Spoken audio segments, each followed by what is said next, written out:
Hello everyone, কনশিকাস লাইফস্টাইলে আবারও নতুন একটি গল্প কথায় তোমাদেরকে অনেক অনেক স্বাগত। বড়দের প্রণাম এবং ছোটদের অনেক অনেক ভালোবাসা।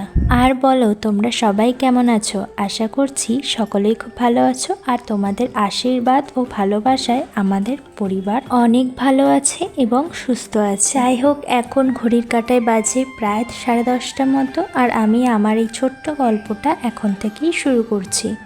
আজকে ঘুম থেকে উঠে চোখ খোলা মাত্রই চলে গেছিলাম আমার সেই ছোট্ট ছাদ বাগানে।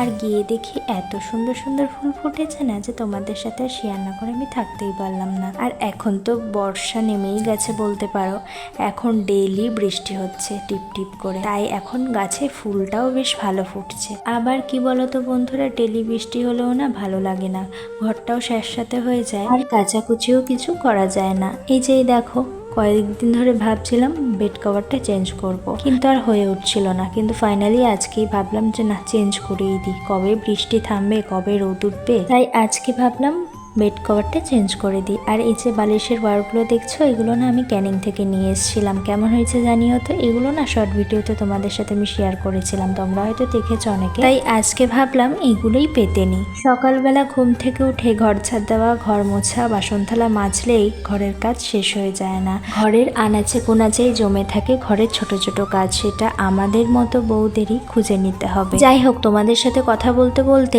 আর আমার বিছানাটা গোছাতে গোছাতে আমার আগের ভিডিওতে আমার একটা মিষ্টি দিদিভাই খুব সুন্দর একটা কমেন্ট করেছে, চলো তোমাদেরকেও একটু পড়ে শোনাই। শম্পা কিচেন থেকে দিদিভাই লিখেছে, খুব খুব খুব সুন্দর হয়েছে ভিডিওটি, দারুণ লাগলো। ধন্যবাদ দিদিভাই এত মিষ্টি একটা কমেন্ট করার জন্য। তোমরা শুধু এই ছোট্ট বোনটার পাশে থাকো, তাহলেই হবে, আমার আর কিচ্ছু চাই না। এবং জানো তো বন্ধুরা, তোমরা না এত মিষ্টি মিষ্টি এত সুন্দর সুন্দর কমেন্ট করো, আমার না ভীষণ দেখতেও ভালো লাগে আর পড়তেও ভালো লাগে। আর তোমরা এইভাবেই এত সুন্দর সুন্দর কমেন্ট করেছো আমাকে। আর হ্যাঁ, যদি আমার রোজকার গল্পগুলো তোমাদের ভালো লাগে, অবশ্যই কিন্তু আমার চ্যানেলটাকে সাবস্ক্রাইব করে দিয়ে আমার বন্ধু হয়ে যেতে হবে, আর লাইক কমেন্ট শেয়ার করে অবশ্যই দিতে হবে। যাই হোক, আমি বাসি বিছানাটা তো গুছিয়ে নিয়েছি, তোমাদের সাথে কথা বলতে বলতে এখন বাসি ঘরটাও আমি ঝাড় দিয়ে নিচ্ছি। সত্যি এক এক সময় ভাবি, আমাদের মতো মেয়েদের বা বউদের কি জীবন না, আমাদের কোনো রিটায়ারমেন্ট নেই। আমাদের ঘুম থেকে সকালবেলা চোখ খোলা মাত্রই শুরু হয়ে যায় সেই একই রুটিন। আমরা ভাবি জীবনটা কত ছোট না, কিন্তু না, জীবনটা অনেক বড়।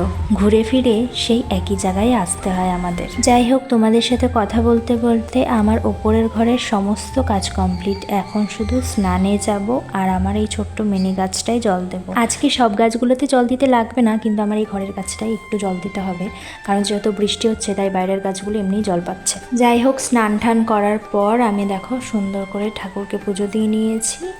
আর এদিকে আমার রাধা কৃষ্ণটাকে আজকে ভাবলাম একটু মালা পরাই। প্রত্যেক শুক্রবার করেই আমি একটু মালা পরানোর চেষ্টা করি, কিন্তু সব দিন হয়ে ওঠে না। হ্যালো এভরিওয়ান, গুড ইভিনিং সবাইকে। কাঁঠালের দিনে কাঁঠাল খাবো না, এটা তো হতে পারে না, তাই বিকেলবেলা বসে পড়েছি কাঁঠাল নিয়ে। এটা হচ্ছে কি আমার মামা শ্বশুরদের, বড় মামা শ্বশুরদের বাড়ির গাছের কাঁঠাল। খুব মিষ্টি আর খুব খাজা। আমার না খাজা কাঁঠাল খেতে খুব ভালো লাগে। তো তোমরাও কারা কারা কাঁঠাল খেতে ভালোবাসো অবশ্যই দাও।